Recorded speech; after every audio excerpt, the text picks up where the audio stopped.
A dramatic poem by Charles Lamb. Mr. Selby, a Wiltshire gentleman. Catherine, wife to Selby. Lucy, sister to Selby. Mrs. Frampton, a widow. Servants. Mr. Selby, Catherine. Selby, do not too far mistake me, gentlest wife. I meant to chide your virtues, not yourself.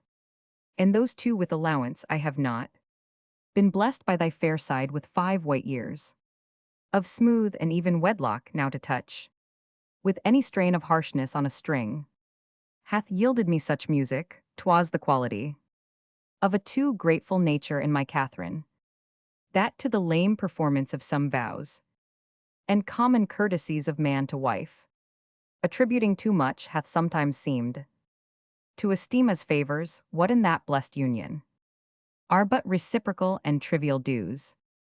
As fairly yours as mine, 'twas this I thought, gently to reprehend.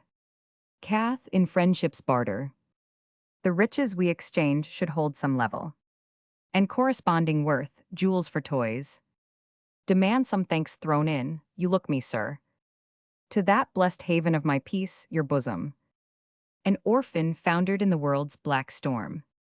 Poor, you have made me rich from lonely maiden, your cherished and your full accompanied wife.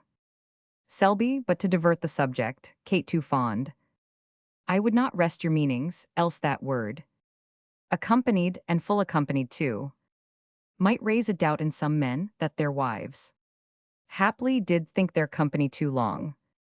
And over company, we know by proof, is worse than no attendance. Cath, I must guess. You speak this of the widow. Selby, 'twas a bolt. At random shot, but if it hit, believe me, I am most sorry to have wounded you.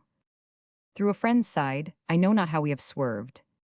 From our first talk, I was to caution you against this fault of a too grateful nature, which, for some girlish obligations past, in that relenting season of the heart, when slightest favors pass for benefits, of endless binding would entail upon you an iron slavery of obsequious duty to the proud will of an imperious woman. Cath, the favors are not slight to her I owe. Selby, slight or not slight, the tribute she exacts cancels all dues. Even now I hear her call you, in such a tone as lordliest mistresses expect a slave's attendance. Prithee, Kate, let her expect a brace of minutes or so. Say you are busy, use her by degrees to some less hard exactions. Cath, I conjure you, detain me not, I will return. Selby, sweet wife, use thy own pleasure. But it troubles me. A visit of 3 days, as was pretended, spun to 10 tedious weeks, and no hint given. When she will go, I with this buxom widow were a thought handsomer, I'd fairly try my Catherine's constancy, make desperate love, in seeming earnest, and raise up such broils, that she, not I, should be the first to warn the insidious guest depart. So soon returned. What was our widow's will? Cath, a trifle, sir. Selby, some toilet service to adjust her head, or help to stick a pin in the right place. Cath, indeed 'twas none of these. Selby, or new vamp up. The tarnished cloak she came in, I have seen her demand such service from thee, as her maid, twice told to do it, would blush angry red, and pack her few clothes up, poor fool, fond slave. And yet, my dearest Kate, this day at least, it is our wedding day, we spend in freedom, and we'll forget our widow, Philip our coach. Why weeps my wife, you know I promised you an airing o'er the pleasant Hampshire downs, to the blessed cottage on the green hillside, where first I told my love, I wonder much if the crimson parlor hath exchanged its hue for colors not so welcome, faded though it be. It will not show less lovely than the tin of this faint red, contending with the pale, where once the full-flushed health gave to this cheek an apt resemblance to the fruit's warm side, that bears my Catherine's name. Our carriage, Philip. Now, Robin, what make you here? Servant, may it please you. The coachman has driven out with Mrs. Frampton. Selby, he had no orders. Servant, none, sir, that I know of. But from the lady, who expects some letter. At the next post town. Selby, go Robin. How is this? Kath, I came to tell you so, but feared your anger. Selby, it was ill done though of this Mistress Frampton. This forward widow, but a ride's poor loss. Imports not much, into your chamber, love, where you with music may beguile the hour, while I am tossing over dusty tomes, till our most reasonable friend returns. Kath, I am all obedience. Selby too obedient, Kate. And to too many masters I can hardly, on such a day as this, refrain to speak. My sense of this injurious friend, this pest, this household evil, this close-clinging fiend. In rough terms to my wife, death my own servants. Controlled above me, orders countermanded. What next? Sister, I know you are come to welcome this day's return, 'twas well done. Lucy, you seem ruffled. In years gone by this day was used to be the smoothest of the year, your honey turned so soon to gall. Selby, galled am I, and with cause, and rid to death, yet cannot get a riddance. Nay, scarce a ride, by this proud widow's leave. Lucy, something you wrote me of a Mistress Frampton. Selby, she came at first a meek admitted guest. Pretending a short stay, her whole deportment seemed as of one obliged, a slender trunk. The wardrobe of her scant and ancient clothing bespoke no more, but in few days her dress. Her looks were proudly changed, and now she flaunts it in jewels stolen or borrowed from my wife, who owes her some strange service, of what nature I must be kept in ignorance. Catherine's meek and gentle spirit cowers beneath her eye, as spellbound by some witch. Lucy, some mystery hangs on it. How bears she in her carriage towards yourself? Selby, as one who fears and yet not greatly cares.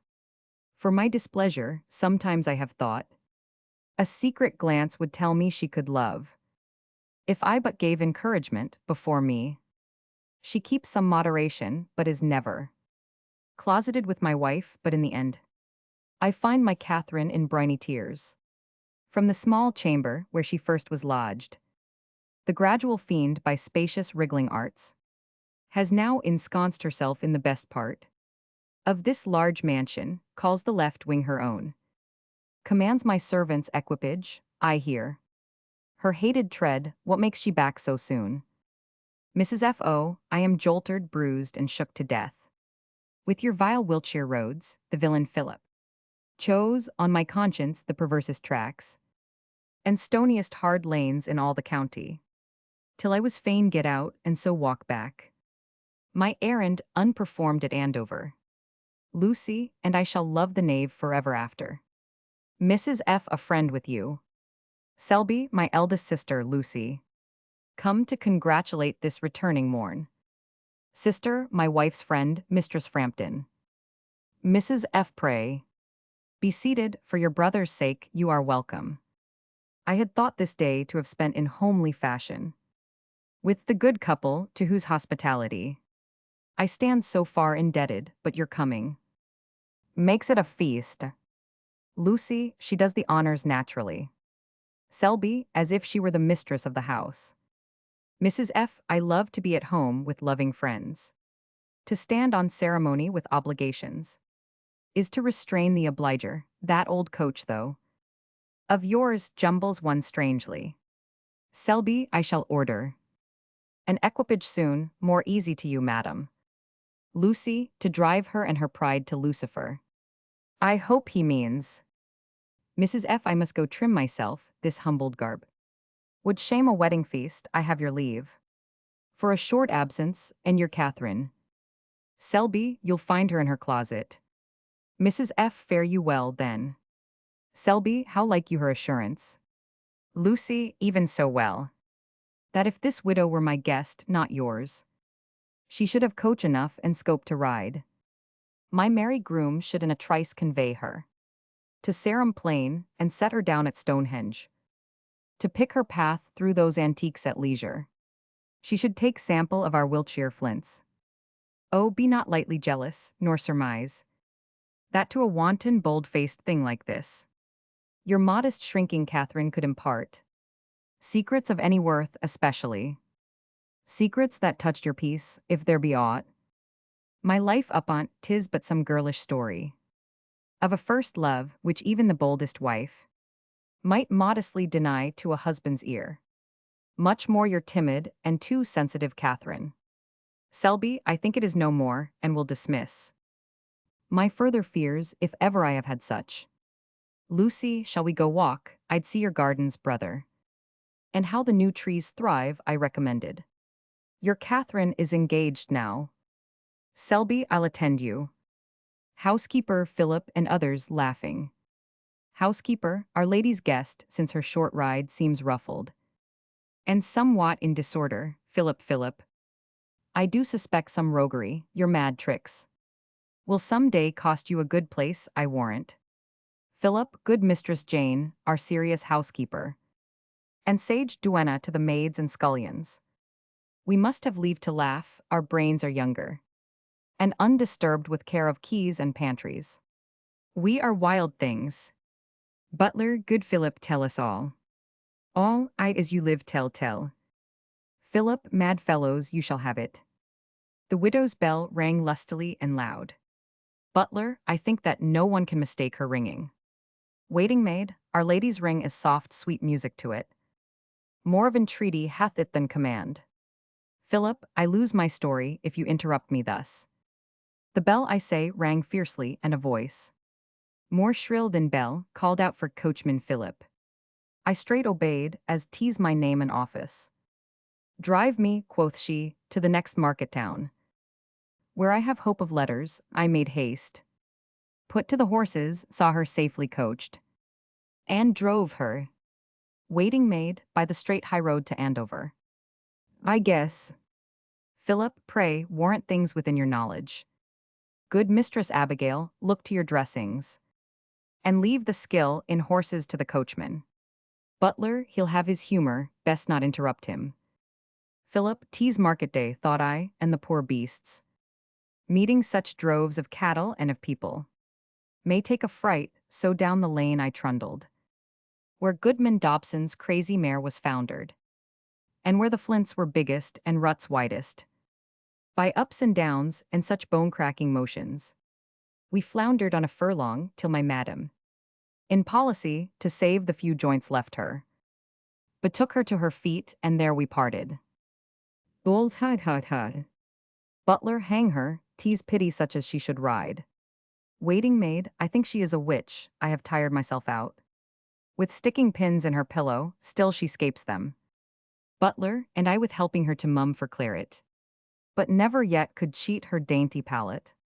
Housekeeper, well, she is the guest of our good mistress, and so should be respected, though I think our master cares not for her company. He would ill brook we should express so much by rude discourtesies and short attendance. Being but servants, a bell rings furiously. 'Tis her bell speaks now. Good, bestir yourselves, who knows who's wanted. Butler, but 'twas a merry trick of Philip coachman. Mrs. Frampton, Catherine, working. Mrs. F. I am thinking, child, how contrary our fates have traced our lots through life, another needle. This works untowardly, an heiress born to splendid prospects at our common school. I was as one above you all, not of you. Had my distinct prerogatives, my freedoms denied to you, pray listen. Cath, I must hear what you are pleased to speak, how my heart sinks here. Mrs. F., my chamber to myself, my separate maid, my coach and so forth, not that needle simple one, with the great staring eye fit for a cyclops. Mine own are not so blinded with their griefs, but I could make a shift to thread a smaller. A cable or a camel might go through this, and never strain for the passage. Cath, I will fit you. Intolerable tyranny. Mrs. F., quick. You were not once so slack, as I was saying. Not a young thing among ye, but observed me. above the mistress, who but I was sought to. In all your dangers, all your little difficulties, your girlish scrapes, I was the scapegoat still. To fetch you off, kept all your secrets some. Perhaps since then. Kath, no more of that for mercy. If you'd not have me, sinking at your feet, cleave the cold earth for comfort. Mrs. F. This to me. This posture to your friend had better suited. The orphan Catherine in her humble school days. To the then rich heiress than the wife of Selby. Of wealthy Mr. Selby. To the poor widow Frampton, sunk as she is. Come, come. 'Twas something, or 'twas nothing that I said. I did not mean to fright you, sweetest bedfellow. You once were so, but Selby now engrosses you. I'll make him give you up a night or so. In faith I will, that we may lie and talk. Old tricks of school days over. Caths, hear me, madam.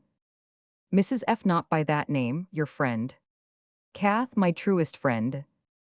And saviour of my honour. Mrs. F. This sounds better. You still shall find me such. Cath, that you have graced. Our poor house with your presence hitherto has been my greatest comfort, the sole solace of my forlorn and hardly guessed estate. You have been pleased to accept some trivial hospitalities in part of payment of a long arrear. I owe to you no less than for my life. Mrs. F., you speak my services too large. Cath, nay less. For what an abject thing were life to me, without your silence on my dreadful secret. And I would wish the leg we have renewed might be perpetual. Mrs. F. have a care, fine madam. Cath, that one house still might hold us, but my husband has shown himself of late. Mrs. F. how, Mistress Selby. Cath, not impatient, you misconstrue him. He honors and he loves, nay, he must love.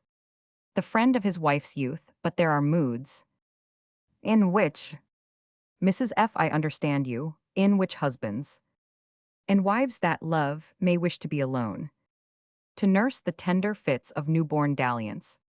After a 5 years' wedlock. Cath, was that well?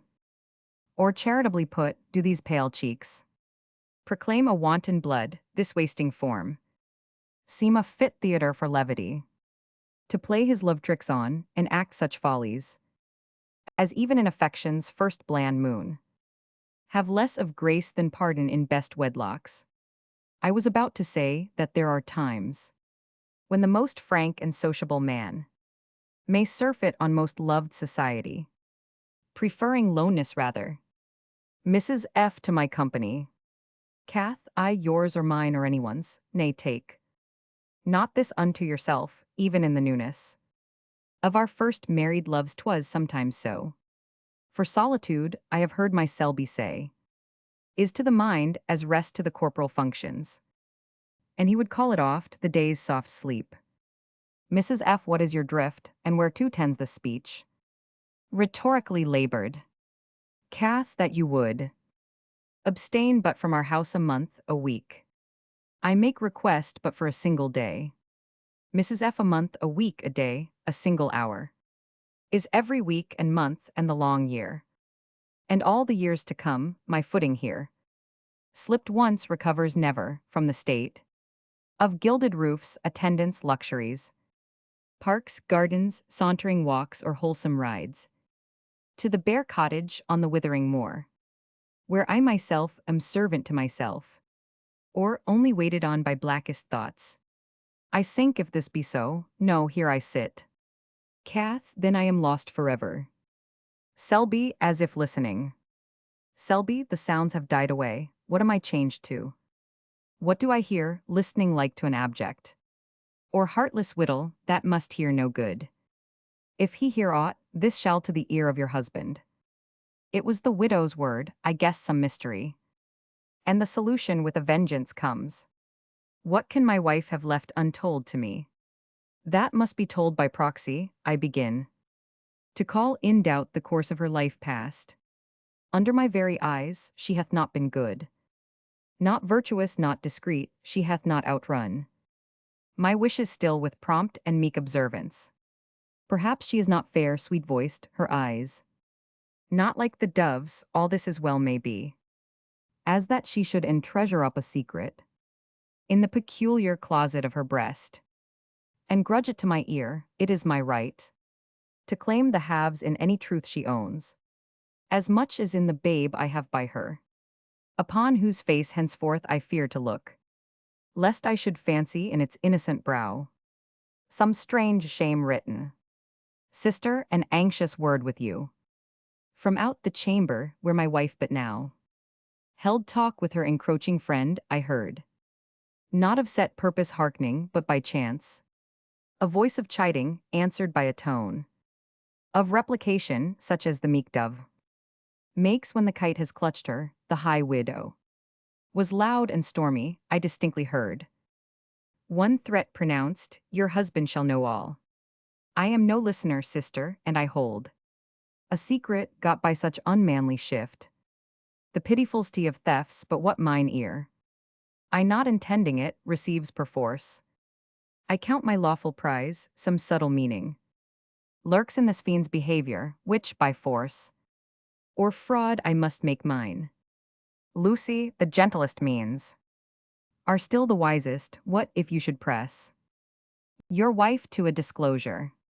Selby, I have tried all gentler means, thrown out low hints which, though merely suggestions still, have never failed to blanch her cheek with fears, roughly or to insist, would be to kill where I but meant to heal. Lucy, your own description gave that widow out as one not much precise nor overcoy, and nice to listen to a suit of love. What if you feigned a courtship, putting on to work the secret from her easy faith, for honest ends a most dishonest seeming? Selby, I see your drift and partly meet your counsel.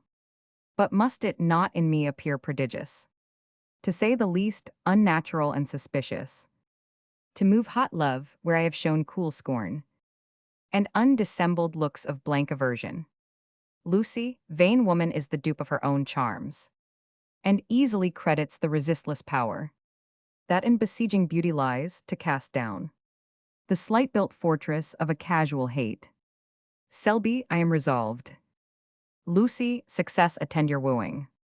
Selby, and I'll about it roundly, my wise sister. Mr. Selby, Mrs. Frampton. Selby, a fortunate encounter, Mistress Frampton. My purpose was, if you could spare so much from your sweet leisure, a few words in private. Mrs. F. What mean his altered tones, these looks to me, whose glances yet he has repelled with coolness? Is the wind changed? I'll veer about with it, and meet him in all fashions. All my leisure, feebly bestowed upon my kind friends here, would not express a tithe of the obligements I every hour incur. Selby, no more of that. I know not why my wife hath lost of late much of her cheerful spirits. Mrs. F. It was my topic. Today, and every day, and all day long. I still am chiding with her. Child, I said, and said it pretty roundly, it may be. I was too peremptory, we elder schoolfellows, presuming on the advantage of a year or two, which in that tender time seemed much. In after years, much like to elder sisters, are prone to keep the authoritative style, when time has made the difference most ridiculous. Selby, the observations shrewd. Mrs. F. Child, I was saying, if some wives had obtained a lot like yours, and then perhaps I sighed, they would not sit in corners moping, like to sullen moppets, that want their will but dry their eyes and look their cheerful husbands in the face, perhaps. I said their Selbys, with proportioned looks of honest joy. Selby, you do suspect no jealousy. Mrs. F. What is his import, whereto tends his speech? Of whom, or what should she be jealous, sir? Selby, I do not know, but women have their fancies. And underneath a cold indifference, or show of some distaste, husbands have masked a growing fondness for a female friend, which the wife's eye was sharp enough to see, before the friend had wit to find it out. You do not quit us soon. Mrs. F. tease as I find. Your Catherine profits by my lessons, sir. Means this man honest, is there no deceit? Selby she cannot choose. Well, well, I have been thinking. And if the matter were to do again? Mrs. F. What matter, sir? Selby, this idle bond of wedlock. These sour sweet briars, fetters of harsh silk. I might have made, I do not say a better, but a more fit choice in a wife. Mrs. F. The parched ground, in hottest Julys, drinks not in the showers, more greedily than I his words. Selby, my humor is to be frank and jovial, and that man affects me best who most reflects me in my most free temper. Mrs. F. Were you free to choose? As jestingly I'll put the supposition, without a thought reflecting on your Catherine. What sort of woman would you make your choice? Selby, I like your humor and will meet your jest. She should be one about my Catherine's age, but not so old, by some 10 years in gravity. One that would meet my mirth, sometimes outrun it. No muling, pining moppet as you said, nor moping maid that I must still be teaching the freedoms of a wife all her life after, but one that, having worn the chain before, and worn it lightly, as report gave out, enfranchised from it by her poor fool's death, took it not so to heart that I need dread to die myself for fear a second time, to wet a widow's eye. Mrs. F. Some widows, sir, hearing you talk so wildly, would be apt to put strange misconstruction on your words, as aiming at a Turkish liberty, where the free husband hath his several mates, his penseroso, his allegro wife, to suit his sober or his frolic fit. Selby, how judge you of that latitude? Mrs. F. As one in European customs bred must judge, had I been born a native of the liberal East, I might have thought as they do, yet I knew a married man that took a second wife, and the man's circumstances duly weighed, with all their bearings, the considerate world, nor much approved, nor much condemned the deed. Selby, you move my wonder strangely. Pray, proceed. Mrs. F. An eye of wanton liking he had placed upon a widow who liked him again, but stood on terms of honorable love, and scrupled wronging his most virtuous wife, when to their ears a lucky rumor ran, that this demure and saintly-seeming wife had a first husband living with the which, being questioned, she but faintly could deny. A priest indeed there was, some words had passed, but scarce amounting to a marriage rite. Her friend was absent, she supposed him dead, and 7 years parted, both were free to choose. Selby, what did the indignant husband, did he not, with violent handlings, stigmatize the cheek of the deceiving wife who had entailed shame on their innocent babe? Mrs. F. He neither tore his wife's locks nor his own, but wisely weighing his own offense with hers in equal poise, and woman's weakness gainst the strength of man, came to a calm and witty compromise.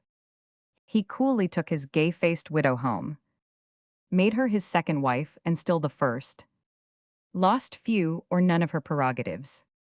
The servants called her mistress still, she kept the keys and had the total ordering of the house affairs, and some slight toys excepted, was all a moderate wife would wish to be. Selby, a tale full of dramatic incident.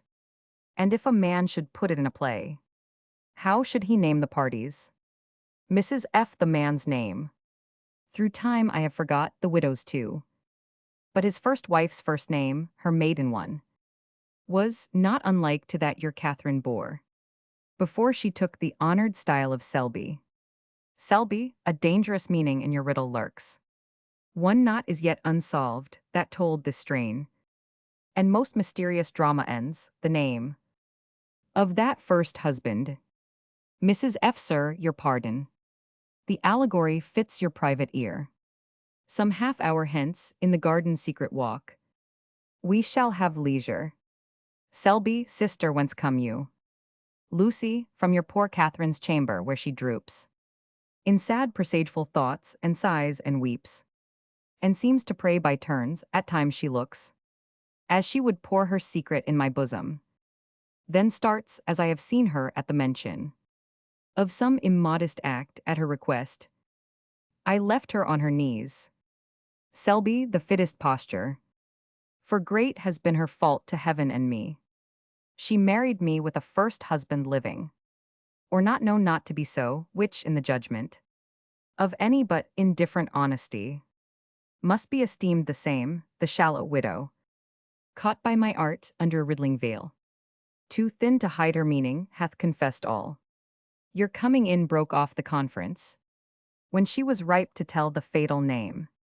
That seals my wedded doom.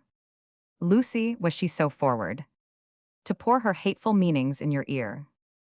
At the first hint, Selby, her newly flattered hopes, arrayed themselves at first in forms of doubt, and with a female caution she stood off, a while to read the meaning of my suit, which with such honest seeming I enforced, that her cold scruples soon gave way, and now she rests prepared, as mistress or as wife, to seize the place of her betrayed friend.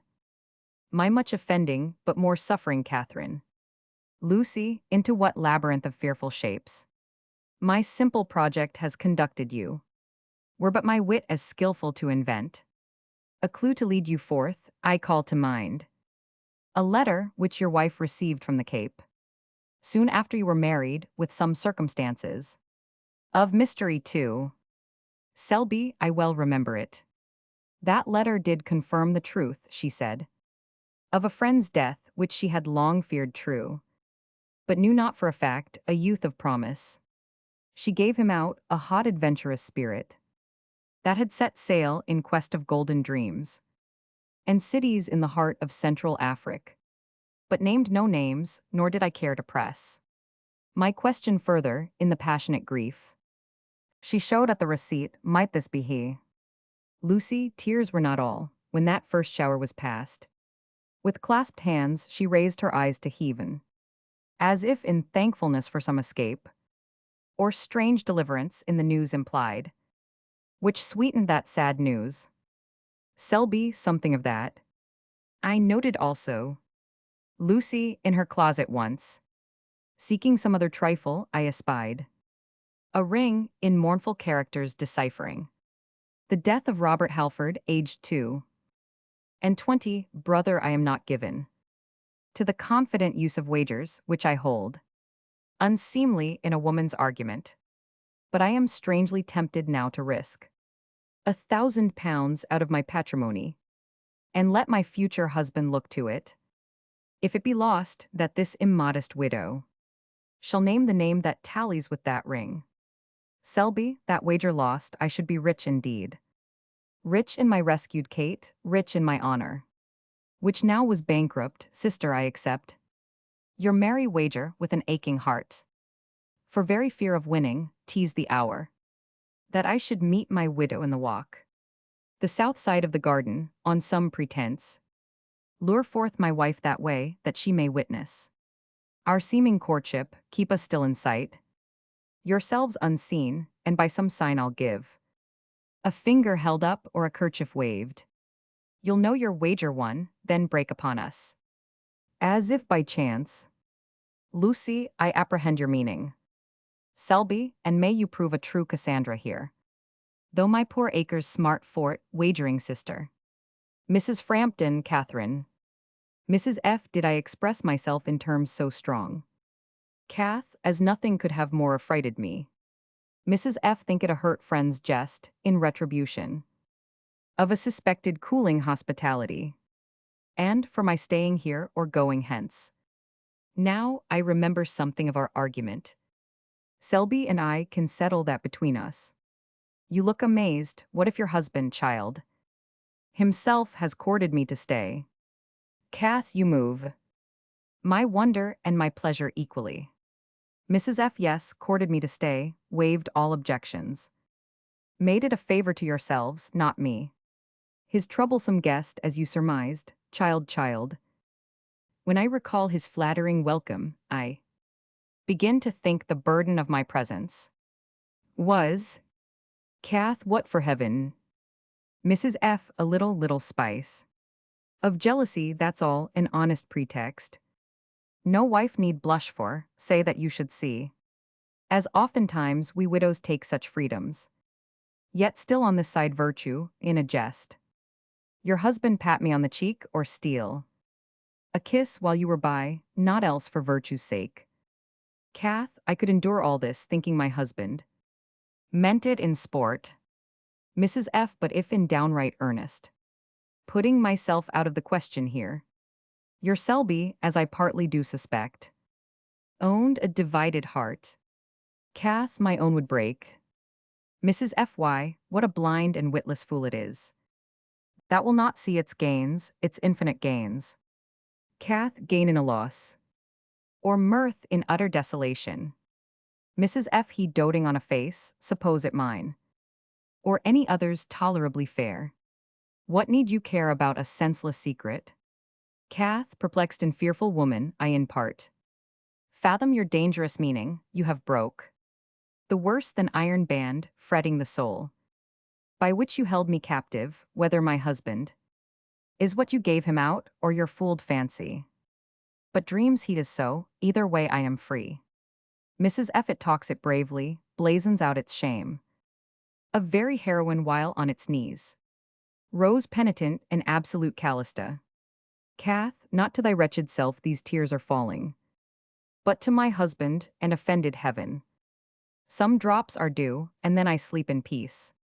Relieved from frightful dreams, my dreams though sad. Mrs. F. I have gone too far, who knows but in this mood. She may forestall my story, win on Selby. By a frank confession, and the time draws on. For our appointed meeting, the game's desperate. For which I play, a moment's difference. May make it hers or mine, I fly to meet him.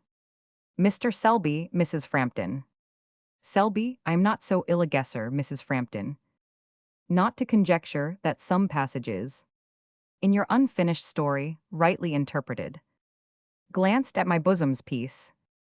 You knew my wife, Mrs. F. even from her earliest school days, what of that?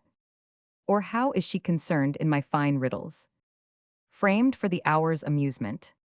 Selby, by my hopes, of my new interest conceived in you, and by the honest passion of my heart, which not obliquely I to you did hint, come from the clouds of misty allegory. And in plain language, let me hear the worst. Stand I disgraced or no? Mrs. F. Then, by my hopes, of my new interest conceived in you, and by the kindling passion in my breast, which through my riddles you had almost read, adjured so strongly, I will tell you all. In her school years, then bordering on 15, or haply not much past, she loved a youth. Selby, my most ingenuous widow. Mrs. F. met him oft, by stealth where I still of the party was. Selby, prime confidant to all the school I warrant, and general go-between. Mrs. F. One morn he came. In breathless haste, the ship was under sail, or in few hours would be, that must convey him and his destinies to barbarous shores. Where should he perish by inglorious hands? It would be consolation in his death to have called his Catherine his. Selby, thus far the story tallies with what I hoped. Mrs. F. wavering between the doubt of doing wrong and losing him, and my dissuasions not o'er hotly urged, whom he had flattered with the bridemaid's part. Selby, I owe my subtle widow then for this. Mrs. F. Briefly, we went to church, the ceremony scarcely was huddled over, and the ring yet cold upon her finger when they parted. He to his ship, and we to school got back. Scarce missed before the dinner bell could ring. Selby, and from that hour, Mrs. F. nor sight nor news of him. For aught that I could hear, she ere obtained. Selby, like to a man that hovers in suspense over a letter just received, on which the black seal hath impressed its ominous token. Whether to open it or no, so I suspended stand, whether to press my fate further or check ill curiosity. That tempts me to more loss, the name of this fine youth. Mrs. F. What boots it if twe're told? Selby, now by our loves, and by my hopes of happier wedlocks some day. To be accomplished, give me his name. Mrs. F. T's no such serious matter, it was Huntingdon. Selby, how have 3 little syllables plucked from me? A world of countless hopes. Evasive widow. Mrs. F. How, sir, I like not this. Selby, no, I meant nothing but good to thee, that other woman. How shall I call her but evasive, false, and treacherous, by the trust I place in thee? Tell me, and tell me truly, was the name, as you pronounced it, Mrs. F. Huntingdon, the name, which his paternal grandfather assumed, together with the estates of a remote kinsman but our high-spirited youth. Selby, yes. Mrs. F. disdaining, for sordid pelf to truck the family honors. At risk of the lost estates, resumed the old style, and answered only to the name of Selby what? Mrs. F. of Halford. Selby, a Huntingdon to Halford changed so soon. Why then I see, a witch hath her good spells, as well as bad, and can by a backward charm unruffle the foul storm she has just been raising. My frank, fair-spoken widow, let this kiss, which yet aspires no higher, speak my thanks, till I can think on greater. Mrs. F. interrupted. Selby, my sister here, and see wherewith her comes. My serpent gliding in an angel's form, to taint the new-born Eden of our joys. Why should we fear them, will not stir a foot, nor coy it for their pleasures. Lucy to Catherine, this your free and sweet ingenuous confession binds me forever to you, and it shall go hard, but it shall fetch you back your husband's heart. That now seems blindly straying, or at worst, in me you have still a sister. Some wives, brother, would think it strange to catch their husbands thus, alone with a trim widow, but your Catherine is armed, I think, with patience. Cath, I am fortified with knowledge of self-faults to endure worse wrongs. If they be wrongs, then he can lay upon me, even to look on, and see him sue in earnest, as now I think he does it but in seeming. To that ill woman. Selby, good words, gentle Kate, and not a thought irreverent of our widow. Why, twe're unmannerly at any time, but most uncourteous on our wedding day, when we should show most hospitable, some wine. I am for sports, and now I do remember the old Egyptians at their banquets placed a charnel sight of dead men's skulls before them, with images of cold mortality, to temper their fierce joys when they grew rampant. I like the custom well, and ere we crown with freer mirth the day, I shall propose, in calmest recollection of our spirits, we drink the solemn memory of the dead. Mrs. F. or the supposed dead. Selby, pledge me, good wife. Nay, higher yet, till the brimmed cup swell o'er. Cath, I catch the awful import of your words, and, though I could accuse you of unkindness, yet as your lawful and obedient wife, while that name lasts, as I perceive it fading, nor I much longer may have leave to use it, I calmly take the office you impose, and on my knees, imploring their forgiveness, whom I in heaven or earth may have offended, exempt from starting tears and woman's weakness, I pledge you, sir, the memory of the dead. Selby, teased gently and discreetly said, and like my former loving Kate. Mrs. F. Does he relent? Selby, that ceremony past, we give the day to unabated sport and in requital of certain stories and quaint allegories, which my rare widow hath been telling to me, to raise my morning mirth if she will lend her patient hearing. I will here recite a parable, and the more to suit her taste. The scene is laid in the east. Mrs. F. I long to hear it. Some tale to fit his wife. Cath, now comes my trial. Lucy, the hour of your deliverance is at hand. If I presage right, bear up, gentlest sister. Selby, the Sultan Haroun, stay, oh now I have it. The Caliph Haroun in his orchards had a fruit tree bearing such delicious fruits, that he reserved them for his proper gust. And through the palace it was death proclaimed, to anyone that should purloin the same. Mrs. F. A heavy penance for so light a fault. Selby, pray you be silent, else you put me out. A crafty page that for advantage watched, detected in the act a brother page. Of his own years, that was his bosom friend. And thenceforth he became that other's lord. And like a tyrant he demeaned himself, laid forced exactions on his fellow's purse. And when that poor means failed, held o'er his head threats of impending death in hideous forms, till the small culprit on his nightly couch dreamed of strange pains and felt his body writhe in tortuous pangs around the impaling stake. Mrs. F. I like not this beginning. Selby, pray you attend. The secret, like a night hag, rid his sleeps, and took the youthful pleasures from his days, and chased the youthful smoothness from his brow, that from a rose-cheeked boy he waned and waned, to a pale skeleton of what he was, and would have died but for one lucky chance. Cath O. Mrs. F. Your wife, she faints, some cordial smell to this. Selby, stand off, my sister Best will do that office. Mrs. F. Are all his tempting speeches come to this? Selby, what ailed my wife? Cath, a warning faintness, sir, seized on my spirits when you came to wear. You said a lucky chance, I am better now. Please you go on. Selby, the sequel shall be brief. Cath's but brief or long, I feel my fate hangs on it. Selby, one morn the caliph in a covert hid, close by an arbor where the two boys talked. As oft we read that Eastern sovereigns would play the eavesdropper to learn the truth, imperfectly received from mouths of slaves, or heard their dialogue and heard enough to judge aright the cause and know his cue.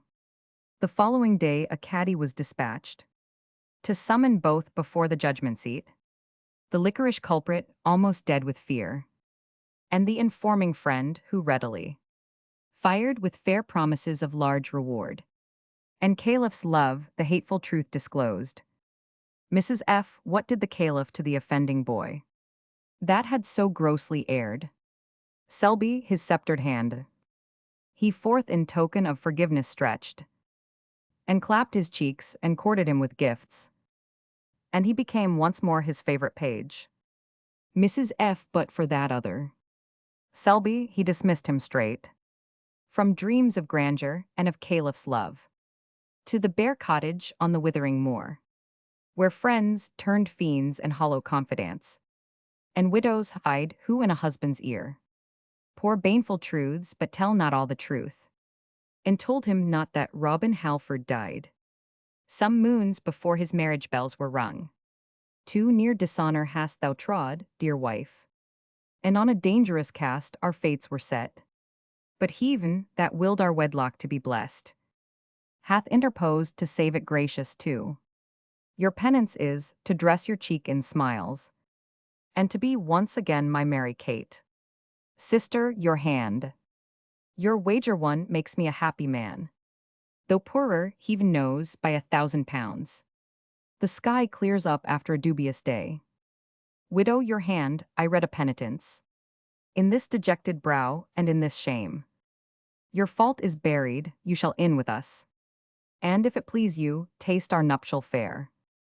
For, till this moment, I can joyful say, was never truly Selby's wedding day.